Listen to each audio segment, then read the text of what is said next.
দোয়াটি ৩ বার পড়ে তেজপাতাতে ফু দিয়ে আপনি চাল রাখার জায়গায় যদি রেখে দেন, দেখবেন যে আপনার ধন সম্পদ রুজিতে কেমন বরকত হচ্ছে।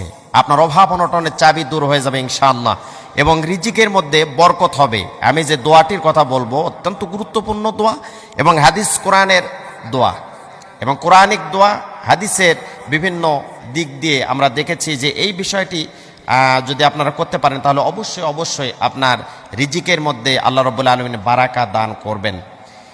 এইটা দোয়াটি যদি আপনি, তবে কাঁচা তেজপাতা না শুকনা তেজপাতা এটা আমি আপনাদেরকে বলতেছি যে কোন তেজপাতাটা আপনি চালের মধ্যে রাখবেন, চালের পাত্রের মধ্যে রাখবেন। সেটা রান্নার রুমে চাল থাকতে পারে, এবং যেখানেই থাক আপনি সুন্দর করে এটা তেজপাতাটা রেখে দিবেন। কেন রেখেছেন কেউ জিজ্ঞাসা করলে এত কিছু বলার দরকার নেই, আপনি গোপনে রেখে দেবেন। বিশেষ করে মা বোনদেরকে বলছি, আপনারা যেহেতু সবসময় রান্না করেন, চাল উঠে নেন, তো চালের পাত্রের ভিতরে আপনি গোপনে এই জিনিসটা রেখে দিবেন।